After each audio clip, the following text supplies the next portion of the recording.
in my quest to find somewhere in the house to film that is different than the basement and that utilizes my Christmas trees and also keeps my face in focus. Today, I am sitting on the floor and you, my friends, are positioned on my cat tree.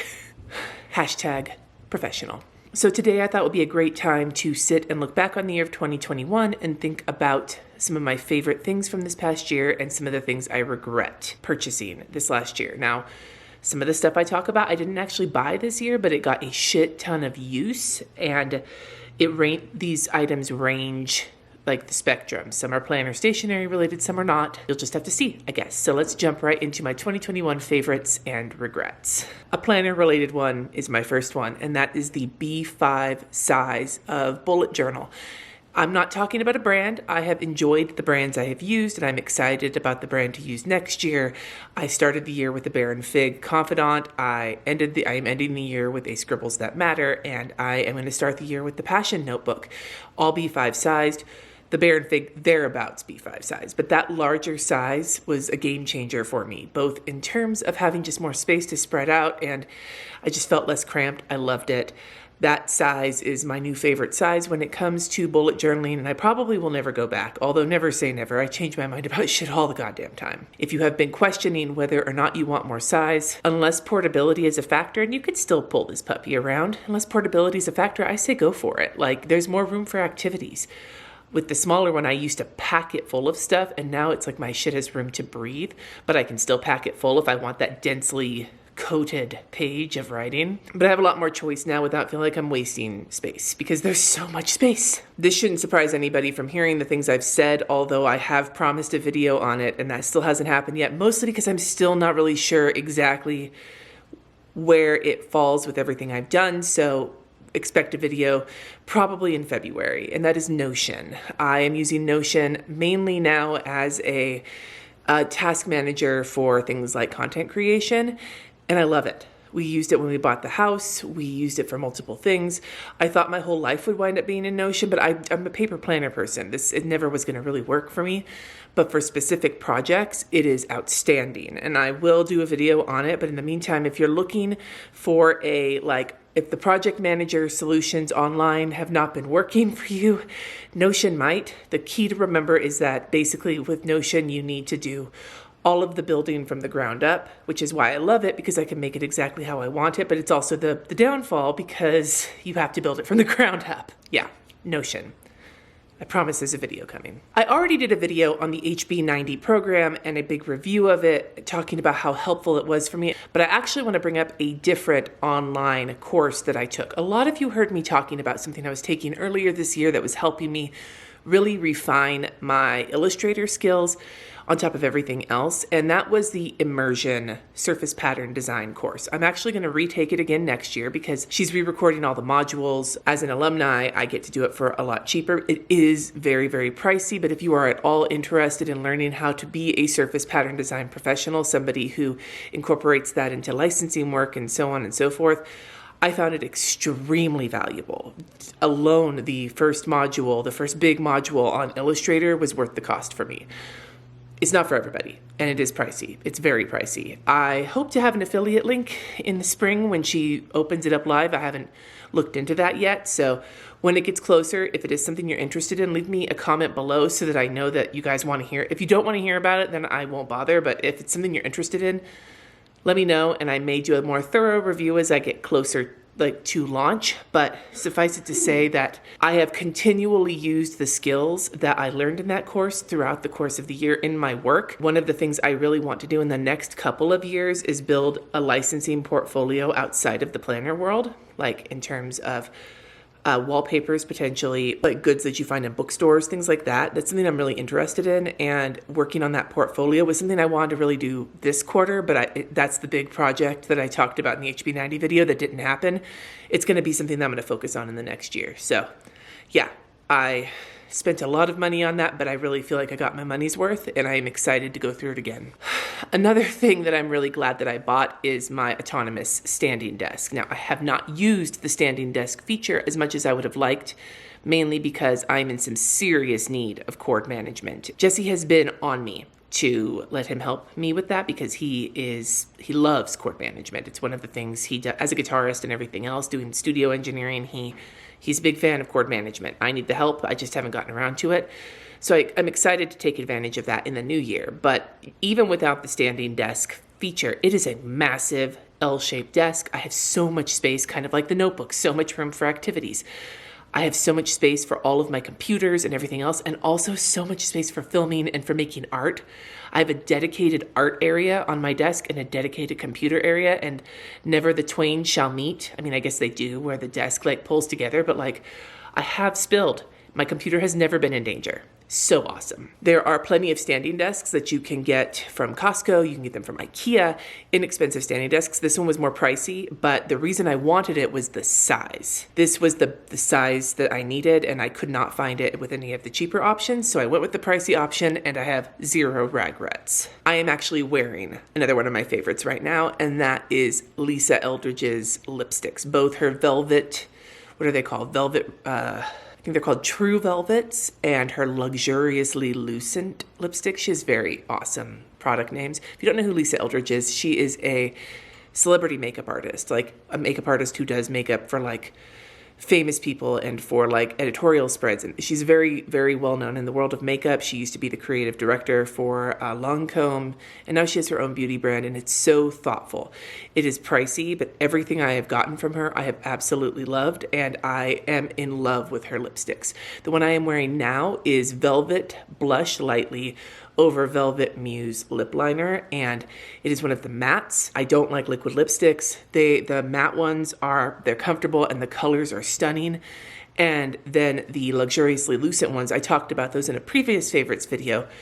I really, really love those as well because they feel a lot more moisturizing and they've got that soft like shine without being super like glossy. Even with the mask situation this year, even before that, I was never a big fan of wearing lots of lipsticks because I just felt weird wearing anything that wasn't like one step above my lip shade. And I have been more and more interested in wearing slightly richer colors since starting to wear her lipsticks. Like this color was not something I would have worn 2 years ago. So having my lips show up in videos is great, but they're just pretty, and I feel fancier when I wear them, which I should for how much they cost. Another thing that I am absolutely in love with this year should be zero surprise if you have watched any of my planner related videos in the last year, and that is the Zig Clean Color dot markers. I bought them the year before last, didn't really use them all that much, and then this year I have been using them more and more and more. And now at the end of the year, I use them more than I do my Tombos in my planning. They're some of my favorite markers to use in my planning just because it makes it real easy to like add some like pizzazz to your to-do lists. I love all the colors. The only ones I'm not necessarily gigantically a fan of is the metallic ones, and it's just because they're so inky. They bleed through a lot, and I haven't really had a good use for them yet. I would love if they came out with more colors. I was trying to match the colors to something and was having a little bit of trouble getting the matches I wanted because it is a smaller color line. I would love it if they released some more colors, especially some more of the more saturated colors. The pastels are great, but they're a little hard to see. I would love to see more colors added to the regular line. A true orange would be really great, and I would love a darker purple. But I really, really like them. They have probably been one of the most helpful planner supplies this past year, and I anticipate using them well into the next year. Another thing I talked about in a recent favorites video, and it makes me so happy, it is not something that has any practical use on my desk, but the usage I do have for it is outstanding, and that is my vase from Rose Grown.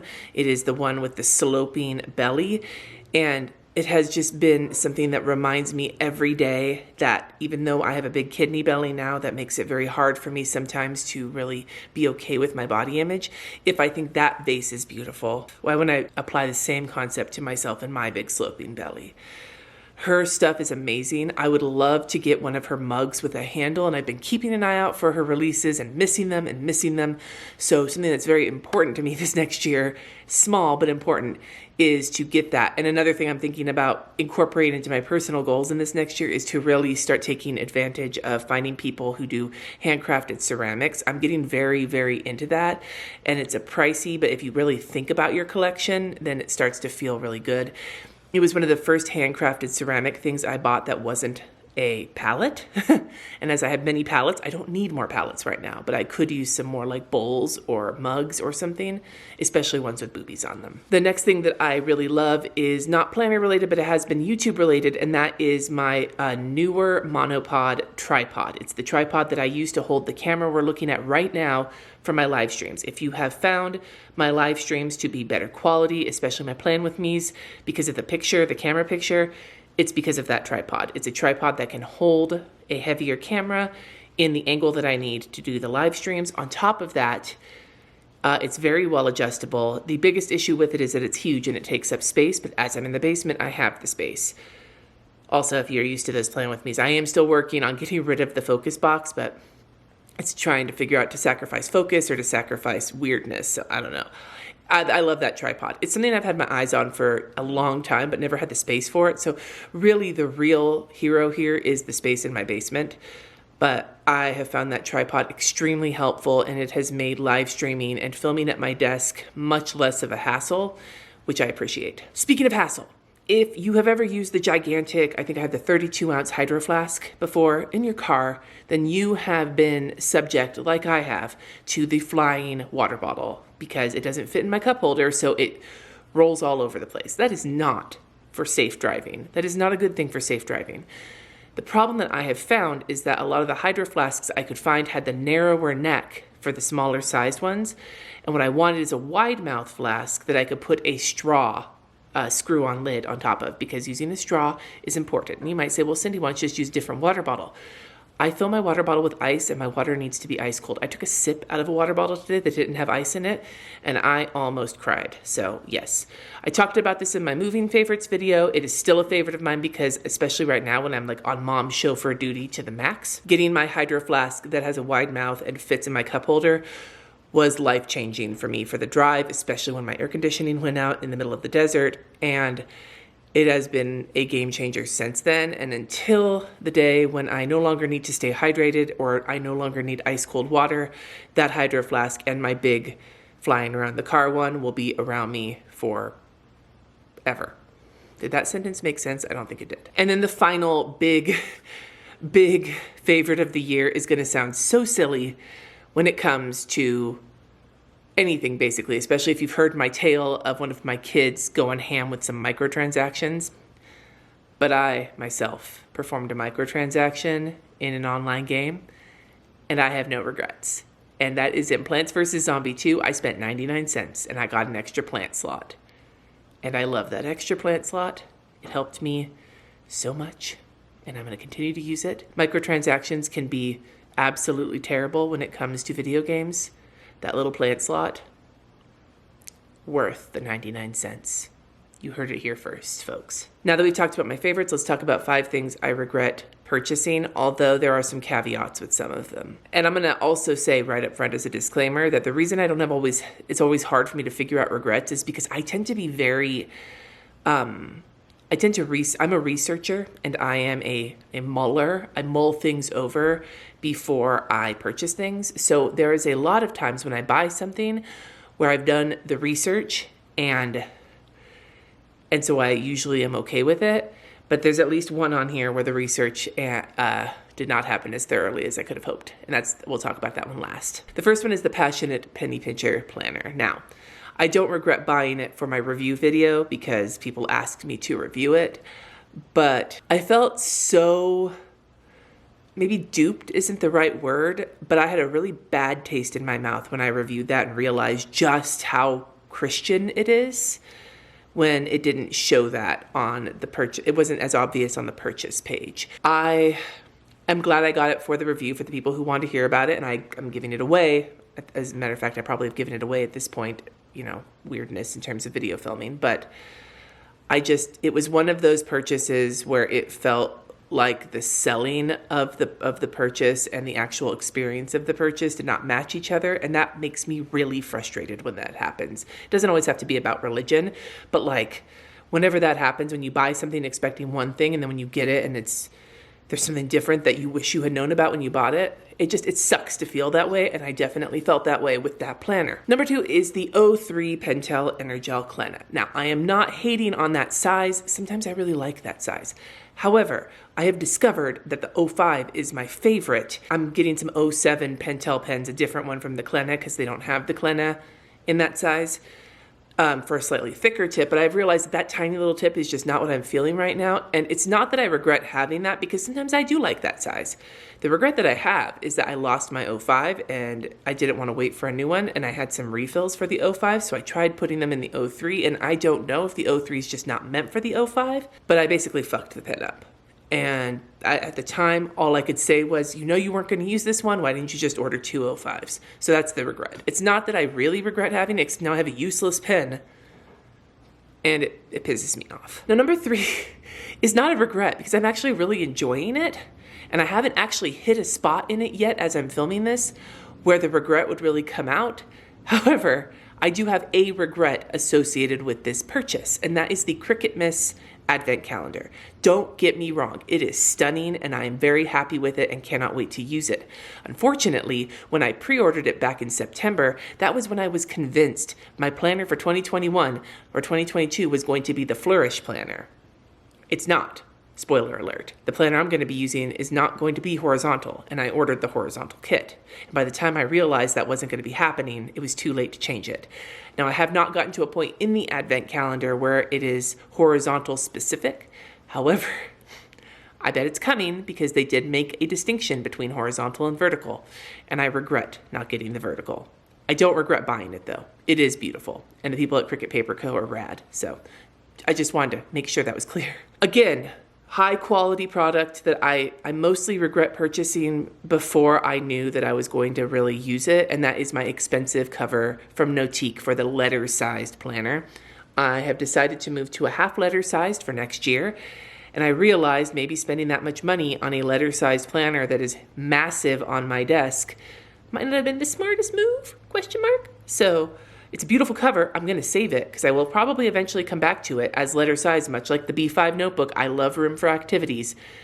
I am not, however, buying an expensive cover for the letter size right now because I'm learning my lesson. It's great quality though, and I love it.